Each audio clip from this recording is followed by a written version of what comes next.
ഞാൻ പൃഥ്വിനെ നേരത്തെ ഇൻ്റർവ്യൂ ചെയ്ത് 2003 അന്നത്തെ അവസാനത്തെ ചോദ്യത്തിനാവും ഇന്നത്തെ തുടക്കം. അന്നത്തെ അവസാനത്തെ ചോദ്യം ഞാൻ ചോദിച്ചത് എന്താ വെച്ചാൽ, ഇനി where do see yourself 5 years from now? 5 വർഷത്തിന് ശേഷം പൃഥ്വി എങ്ങനെയായിരിക്കും? ഈ 5 വർഷം എങ്ങനെ കടന്നുപോയി? എനിക്ക് പരാതികൾ പറയാൻ പ്രത്യേകിച്ച് കാരണങ്ങളൊന്നുമില്ല. കാരണം സ്റ്റേറ്റ് അവാർഡ്, അതെ, സ്റ്റേറ്റ് അവാർഡ് എന്നുള്ളത് മാത്രമല്ല, എനിക്ക് ഞാൻ ചെയ്തിട്ടുള്ള സിനിമകൾ, ഞാൻ വർക്ക് ചെയ്തിട്ടുള്ള സംവിധായകർ, എനിക്ക് കിട്ടിയിട്ടുള്ള എക്സ്പോഷർ എന്നൊക്കെ പറയുന്നത്, ഞാൻ ഇന്നും ഒരു 25 വയസ്സുകാരനാണ്. അപ്പോൾ ഒരു സിനിമയുടെ ലോജിസ്റ്റിക്സ് വെച്ച് നോക്കുമ്പോൾ ഞാൻ ഇന്നും വളരെ ചെറുപ്പമാണ്. പലരും ഇന്നത്തെ പല മഹാനടന്മാരും ഒരുപക്ഷെ സിനിമയിൽ എത്തിയിട്ട് പോലും ഉണ്ടായിരുന്നിരിക്കില്ല ഈ പ്രായമാകുമ്പോൾ. അപ്പോൾ അന്ന് പറയണ്ടായി, ഒരു പൃഥ്വിരാജിൻ്റെ പടം എന്ന് പറഞ്ഞാൽ ആൾക്കാർക്ക് കാണാൻ തോന്നണം, അല്ലെങ്കിൽ അതിൽ എന്തെങ്കിലും ഉണ്ടാവും, ഒരു എക്സ്പെക്ടേഷൻ ഉണ്ടാവണം ആൾക്കാർക്ക്. ഈ 5 കൊല്ലത്തിൽ അങ്ങനത്തെ ഒരു തീർച്ചയായിട്ടും ഉണ്ടെന്ന് തോന്നുന്നു. കാരണം എൻ്റെ എല്ലാ സിനിമകളും മഹാവിജയങ്ങളൊന്നും ആയിട്ടൊന്നുമില്ല. എൻ്റെ സിനിമകൾ, ഒരുപാട് സിനിമകൾ ഫ്ലോപ്പുകളായിട്ടുണ്ട്. പക്ഷേ ഇന്ന് എൻ്റെ ഒരു സിനിമ കേരളത്തിൽ റിലീസാകുമ്പോൾ ഏറ്റവും എനിക്ക് സന്തോഷം തോന്നുന്ന കാര്യം, അതിനൊരു മുൻവിധി നടത്താതെ ആദ്യത്തെ 2-3 ദിവസങ്ങൾ മിക്കപ്പോഴും എല്ലാ തിയേറ്ററുകളും ഹൗസ്ഫുള്ളാണ്. അത് ആ സിനിമയുടെ, തീർച്ചയായിട്ടും ഒരു സിനിമയുടെ സംവിധായകൻ അല്ലെങ്കിൽ ഒരു സിനിമയുടെ പ്രീ റിലീസ് പബ്ലിസിറ്റി എന്നൊക്കെ പറയുന്നത് വലിയ ഘടകങ്ങളാണെങ്കിൽ പോലും പൃഥ്വിരാജിൻ്റെ സിനിമ കാണാൻ തിയേറ്ററിലേക്ക് എത്തുന്ന ഒരു വലിയ വിഭാഗം ആൾക്കാർ, വലിയ വിഭാഗം പ്രേക്ഷകർ ഇന്ന് കേരളത്തിലുണ്ട് എന്ന് ഞാൻ വിശ്വസിക്കുന്നു. അത് തീർച്ചയായിട്ടും എനിക്ക് കിട്ടിയിട്ടുള്ള ഏറ്റവും വലിയ നേട്ടം തന്നെയാണ്. 16 പടങ്ങളാണെന്ന് ഞാൻ കണ്ടു. ഈ 2008-2009 3 ഭാഷകളിലായിട്ട് താങ്കൾക്ക് പൃഥ്വിക്ക് ഒരു 16 മൂവീസ് ഇൻ പ്രൊഡക്ഷൻ. ഇത്രയും തിരക്കിൽ ഈ എല്ലാ കഥാപാത്രവും ഒരുമിച്ച് ഉൾക്കൊള്ളാൻ പറ്റുമോ? How do you handle this? ഒരു വളരെ ബ്രോഡ് കാറ്റഗറൈസേഷനിൽ 2 തരം ഓഫ് ആക്ടേഴ്സ് ആണ്. ഒന്നൊരു വളരെ മെത്തോഡോളജിക്കലായിട്ട് ഇങ്ങനെ ഒരു മെത്തേഡ് ആക്ടേഴ്സ് എന്ന് പറയും. ചിലരൊരു ഇൻസ്റ്റൻറ്റേനിയസ് ആയിട്ട് ചെയ്യുന്ന ആൾക്കാരാണ്. എനിക്ക് മെത്തേഡ് ആക്ടേഴ്സിനോട് ഭയങ്കര ആരാധനയാണ്. കാരണം എനിക്കത് ചെയ്യാൻ കഴിയില്ല. ഒരു കഥാപാത്രത്തിന് വേണ്ടി they do a lot of home work. അതിനുവേണ്ടി ഒരു ബിഹേവിയറൽ പാറ്റേൺ സ്വയം കൺസ്ട്രക്ട് ചെയ്തെടുത്ത് ഭയങ്കര റിസർച്ചൊക്കെ നടത്തി ഓരോ കഥാപാത്രത്തിനെ അപ്രോച്ച് ചെയ്യുന്ന ആൾക്കാരാണ്. ഞാൻ ആ സ്കൂളിൽപ്പെട്ടതല്ല. അപ്പോൾ എനിക്കങ്ങനെ ഒരു ഭയങ്കരമായ ഒരു മെത്തേഡ് ഫോളോ ചെയ്ത് ഒരു ക്യാരക്ടറിനെ അപ്രോച്ച് ചെയ്യാൻ കഴിയില്ല. I think that is where it helps me. അതുകൊണ്ട് ഞാൻ when I switch between characters, ഇപ്പോൾ at the moment I'm shooting 3 films. ഞാൻ ഇപ്പോൾ മലയാളത്തിൽ ഇപ്പോൾ ലോലിപോപ്പിൻ്റെ ഷൂട്ടിംഗ് നടന്നുകൊണ്ടിരിക്കുന്നു. തമിഴിൽ എനിക്ക് ക്ലാസ്മേറ്റ്സിൻ്റെ റീമേക്കായ നെനൈത്താലെ എനിക്കിൻ്റെ ഷൂട്ടിംഗ് നടക്കുന്നു. തെലുങ്കിൽ എനിക്ക് പോലീസ് എന്ന് പറഞ്ഞൊരു സിനിമയുടെ ഷൂട്ടിംഗ് നടക്കുന്നു. Next month I'm starting on Mani Ratnam sir's new film. That definitely is there. അത് നിൽക്കുമ്പോൾ ഞാൻ മേ ബി ഞാനത് നിർത്തും. I stop this. എനിക്ക് ബോറടിച്ച് തുടങ്ങിയാൽ ചെയ്യാൻ ഭയങ്കര പാടാണ് ഈ ജോലി.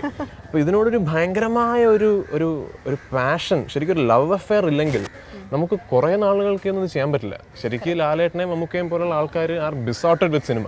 അതല്ലെങ്കിൽ 25 വർഷമൊന്നും ഇത് ചെയ്യാൻ പറ്റില്ല. ഇപ്പം അറ്റ് ദ മൊമെന്റ് ഞാനും head over heels in love with സിനിമയാണ്. ഓണത്തിന് തലപ്പാവ് തിരക്കഥ 2 ചിത്രങ്ങൾ റിലീസായില്ലേ? ഇതിൻ്റെ ഒരു തിരക്കഥയിൽ ആക്ച്വലി ഒരു സിനിമ ബാക്ക്ഗ്രൗണ്ട് തന്നെയല്ലേ? So going back to Ranjith old gang, how was it? ശരിക്കും നന്ദനത്തിന് ശേഷം ഒരു 7 വർഷത്തോളമായി രഞ്ജിത്തേട്ടനായിട്ട് ഞാൻ വർക്ക് ചെയ്തു. ഇതിൻ്റെ ഇടയിൽ എനിക്കൊന്നൊരു മിനിമം ഒരു 6-7 പ്രാവശ്യങ്ങൾ നമ്മളൊരു സിനിമയെ പറ്റി ചർച്ച ചെയ്ത് ശരി നമുക്ക് തുടങ്ങാം എന്നൊക്കെ പറഞ്ഞ് പല കാരണങ്ങളാൽ അത് നടക്കാതെ പോയി. പക്ഷേ എനിക്ക് ഏറ്റവും കൂടുതൽ സന്തോഷം തോന്നിയത് ഒടുവിൽ രഞ്ജിയേട്ടനും ഞാനും ഒരു സിനിമയ്ക്ക് രഞ്ജിയേട്ടൻ്റെ ഡയറക്ഷന് കീഴിൽ അഭിനയിക്കാൻ സാധിച്ചപ്പോൾ അതൊരു നല്ല സിനിമയ്ക്ക് വേണ്ടിയായിരുന്നു എന്നുള്ളത് തീർച്ചയായിട്ടും. ഒരു കച്ചവട സിനിമ, പൂർണ്ണമായും കച്ചവടം മാത്രം മനസ്സിൽ കണ്ടുകൊണ്ട് എടുക്കുന്ന ഒരു സിനിമ എന്നുള്ളതിനപ്പുറത്തേക്ക് ഒരു നല്ല സിനിമയ്ക്ക് വേണ്ടി കൂടിയായിരുന്നു എന്നുള്ളത് തീർച്ചയായിട്ടും എനിക്കൊരു വലിയ സന്തോഷമുള്ള കാര്യമാണ്. രഞ്ജിയേട്ടൻ്റെ അടുത്തേക്ക് തിരിച്ചു പോയപ്പോൾ ശരിക്കൊരു എന്താ പറയുക, ഒരു മോഡൽ ടെസ്റ്റിന് അപ്രോച്ച് ചെയ്യുന്ന പോലെയാണ്. കാരണം 7 വർഷം കഴിഞ്ഞിട്ട് രഞ്ജിയേട്ടൻ്റെ അത്രയും എന്നെ റോ ആയിട്ട് കണ്ട വേറെ ആരുമില്ല. ഞാൻ നന്ദനത്തിൽ അഭിനയിക്കുമ്പോൾ സത്യത്തിൽ എനിക്ക് ഒന്നും അറിയില്ലായിരുന്നു. ഞാനൊരു ആക്ടറിൻ്റെ ആക്ട്രസിൻ്റെയും മകനായിരുന്നുവെങ്കിലും അങ്ങനെ ലൊക്കേഷനുകളിൽ പോയി മറ്റ് ആക്ടേഴ്സ് പെർഫോം ചെയ്യുന്ന സ്ഥിരമായി കാണുകയും എന്താണ് ഇതിൻ്റെ ഒരു മെക്കാനിസം എന്ന് മനസ്സിലാക്കുകയോ അങ്ങനെ ഒന്നും ഞാൻ ചെയ്തിട്ടില്ല. കാരണം ഒരു സിനിമാ അഭിനയം എന്ന് പറയുന്നത് was never in my mind. At least ആ സമയത്ത് അതിനെപ്പറ്റി ചിന്തിച്ചിട്ട് പോലുമില്ല.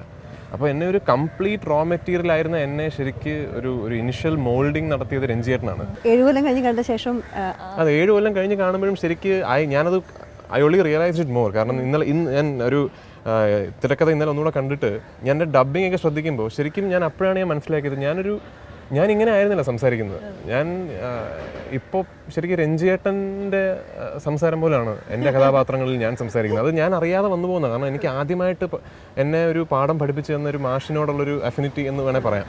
അപ്പോൾ തീർച്ചയായിട്ടും ഒരു ഭയങ്കര ഫുൾഫില്ലിംഗ് എക്സ്പീരിയൻസ് ആയിരുന്നു തിരക്കഥ. തലപ്പാവിലും ഒരുപാട് പ്രതീക്ഷകൾ. തലപ്പാവ് I think it is one of the best films to hit the recent Malayalam screen. It's based on real incident അല്ലേ?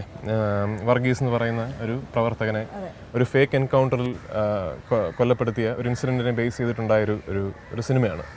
അപ്പോൾ പേരുകളെല്ലാം സ്യൂഡോണിംസ് ആണെങ്കിലും എൻ്റെ കഥാപാത്രം ബേസ് ചെയ്തിരിക്കുന്നത് നക്സലൈറ്റ് വർഗീസിലാണ്. അപ്പോൾ ഞാനൊരു മെത്തേഡ് ആക്ടർ അല്ല എന്ന് പറഞ്ഞിരുന്നെങ്കിലും പ്രോബബ്ലി എന്തെങ്കിലുമൊക്കെ ഞാൻ റിസർച്ച് അടുത്ത കാലത്ത് ചെയ്തിട്ടുള്ള ഏക സിനിമ അതായിരിക്കും. ഞാൻ കുറേ പുസ്തകങ്ങൾ വായിച്ചു. സത്യത്തിൽ വർഗീസിനെ അറിയാവുന്ന 1-2 വ്യക്തികളോട് ഞാൻ സംസാരിച്ചിരുന്നു. അപ്പോൾ ഞാനത് ഓരോ ആക്ടേഴ്സിനും ഓരോ ഇൻ്റർപ്രിട്ടേഷൻ ഉണ്ട്.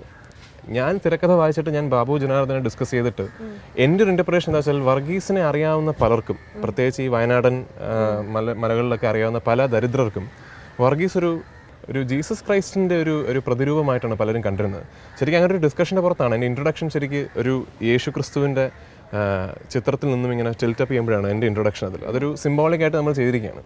അപ്പോൾ ഞാൻ മനഃപൂർവ്വം വളരെ വർഗീസിൻ്റെ അയാളിൽ വയലൻസ് ഒക്കെ ഉണ്ടെങ്കിലും അയാളുടെ മറ്റൊരു വശമുണ്ട്. അയാൾ വളരെ സോഫ്റ്റ് സ്പോക്കൺ ആണ്. അയാൾ സംസാരിക്കുന്നതിൻ്റെ ഒരു പേസ് ഉണ്ട്. ഞാൻ ജോസഫ് എന്ന് പറയുന്ന കഥാപാത്രത്തിൻ്റെ ഡയലോഗൊക്കെ റെൻഡർ ചെയ്തിരിക്കുന്ന ഒരു പേസ് ഉണ്ട്. അതൊക്കെ കുറച്ച് ഡെലിബറേറ്റ് ആയിട്ട് ചെയ്തതാണ്. അപ്പോൾ എനിക്ക് തോന്നുന്നു അത് ഞാൻ ഒരുപാട് റിസർച്ച് ഒന്നും പറയാൻ പറ്റില്ല. ഞാൻ അങ്ങനെ അതിനുവേണ്ടി ഞാൻ അവിടെയൊക്കെ അങ്ങനെയൊന്നും എനിക്ക് പറയാൻ പറ്റില്ല. പക്ഷേ ഞാൻ I thought about it quite ലോട്ട്. എനിക്ക് ആ സിനിമ ഭയങ്കര ഇഷ്ടപ്പെട്ടു. ഞാൻ സത്യത്തിൽ അതിലെ നായക കഥാപാത്രം അല്ലെങ്കിൽ പ്രൊട്ടാഗനിസ്റ്റ് എന്ന് പറയുന്നത് ലാലേട്ടൻ ചെയ്തിരിക്കുന്ന കഥാപാത്രമാണ്. എന്നെ അത് ആ സിനിമയിലേക്ക് ക്ഷണിക്കുന്നത് ഒരു അതിഥി വേഷം ചെയ്യാനാണ്. അതിനോട് ഞാൻ സമ്മതിച്ചത് തന്നെ എനിക്ക് ആ സിനിമയോടൊരു സ്നേഹം തോന്നി. അതുകൊണ്ടാണ്.